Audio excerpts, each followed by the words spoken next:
shule ya kifahari ya wasichana tu inayoitwa Moningata, iliyopo pembezoni mwa msitu mweusi unaozungukwa na ngome ya kale.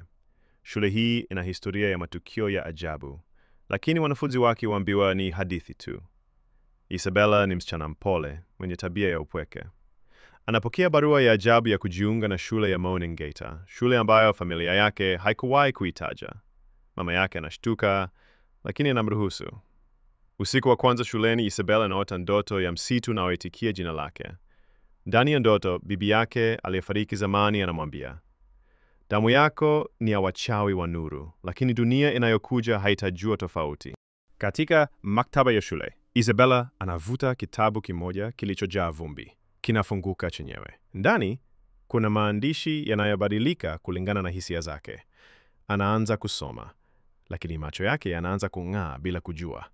Amekutana na msichana mmoja mjanja anayeitwa Lucia, anayejua mambo mengi ya kichawi kuliko anavyopaswa.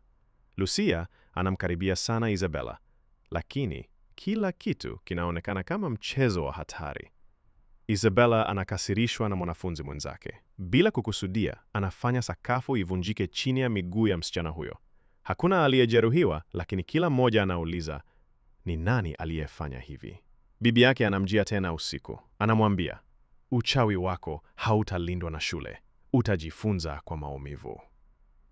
Anampa shanga ya damu, chombo cha kulinda nafsi ya kichawi. Isabella anagundua shule nzima ina nishati ya kale.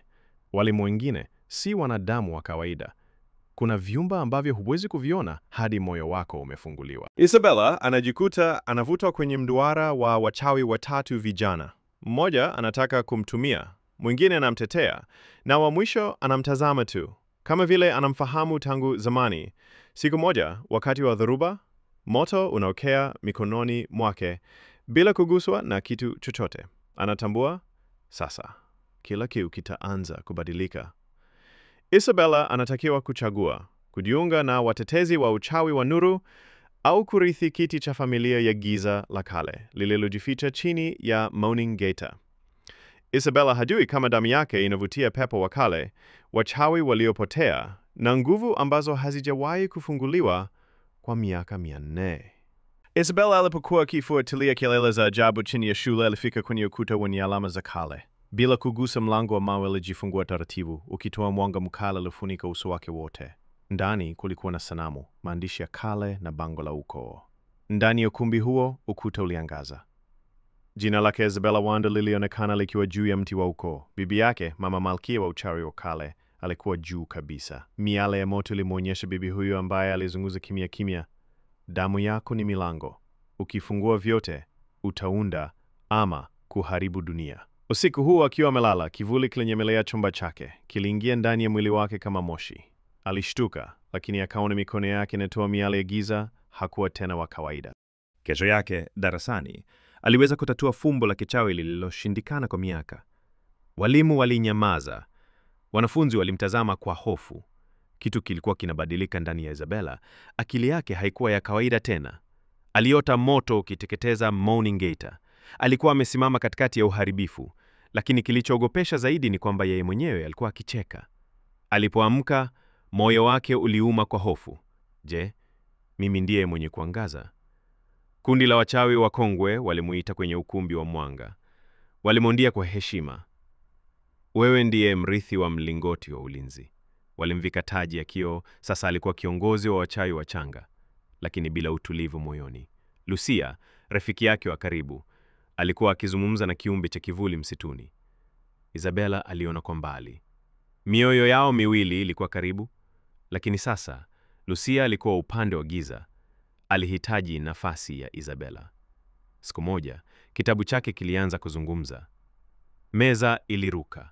Penseli zilichora zenyewe. Isabella alijua. Nguvu zake hazina tena mipaka. Alianza kuogopa, si kwa watu wengine, bali kwa kile anachoweza kufanya bila kutaka. Wanafunzi walimsema kwa siri. Mmoja alimtukana hadharani. Kabla hajajua, nguvu ya hasira yake ilisababisha darasa zima kuanza kutikisa. Vitu vikaelea hewani. Walimu walikimbia kuzuia. Isabella alilia, lakini giza lilikuwa limeshaamka. Aliitwa usiku kwenye duara la wachawi wakuu. Ndani ya mzunguko wa mwanga, roho ya bibi yake ilimtazama. Isabella, wewe si wa mwanga tu, wala wa giza pekee. Wewe ni usawa. Dunia ikikupoteza, haiponi tena. Ndipo alielewa. Hatima yake ilikuwa kubwa kuliko shule, kuliko uchawi, kuliko maisha ya kawaida. Usisahau kusubscribe, kulike, kucomment katika channel yetu pendant ya Angel Drama ili kupata simulizi nzuri za kuvutia.